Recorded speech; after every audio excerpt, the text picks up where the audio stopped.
Hello to all my beloved family at the Mount Moriah Youth Ministry. This is Minister TB, your minister to children, youth, and young adults here at Mount Moriah. Last month, in the month of February, Black History Month, we talked about freedom fighters in the Bible and we discussed the freedom of God. We had a great discussion there. But this month, we are going to talk about the grace of God. Yeah, the grace of God. And we're going to dive in what it means to understand what the grace of God is, what it means to live out the grace of God in our everyday lives, whether it be going to school, whether it be at home with our parents or our siblings, or at church, or just wherever we out in the world. What does it look like? What does it feel like to have and be the grace of God? But first, I want to ask you all a question. What is grace? We've heard this thing before, especially a lot of us that have been to church uh, throughout our lives or not. We've heard this word grace. But do we really understand what grace really truly means? I've heard growing up many different definitions of grace. I've heard one of those great definitions of grace in that the grace of God is what God gives to us in which we don't deserve. Let me say that again. Grace is what God gives us what we don't deserve.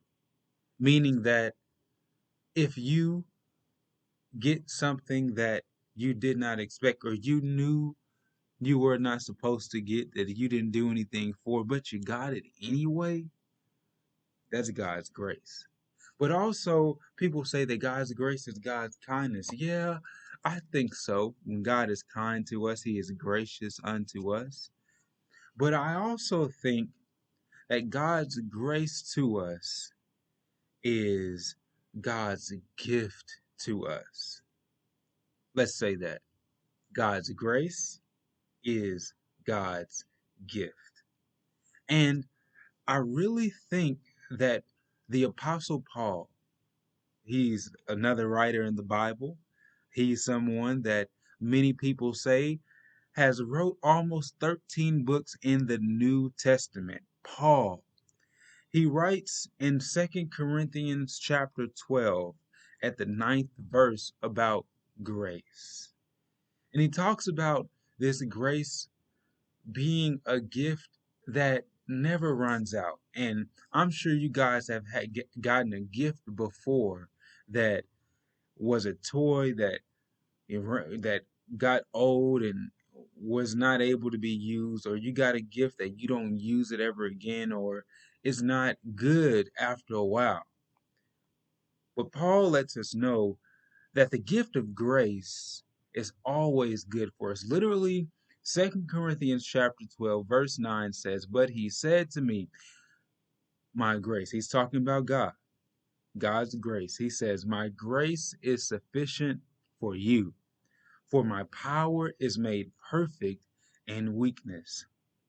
And he says this, "Therefore I will boast." Boast means to brag, to talk about very positively. You've been around people that boast, right? But Paul says, "I shall boast all the more gladly about my weaknesses so that Christ's power may rest in me." What he is saying is that we get to brag about the things that are hard for us, that are challenging for us, that are not easy for us, because it is there that God's grace, God's kindness, God's love, God's power in that gives us what we don't deserve is even made perfect. It is better. Matter of fact, our weaknesses are like a magnifying glass. Have you ever used a magnifying glass and what you see becomes bigger? So Paul is saying that God's grace is like a a magnifying glass, putting his grace on our weaknesses, on our struggle, on our challenges to magnify his power. And so I challenge all of you to know that God's grace is made perfect in your weakness. And when you boast about your weakness, you are also boasting about God, because you are saying that even though I am weak, I am strong, because God's power and grace is gifted unto me. Know that you got God's grace and that you are made stronger because of it. All right, y'all. Talk to you next week. More about God's grace. Peace.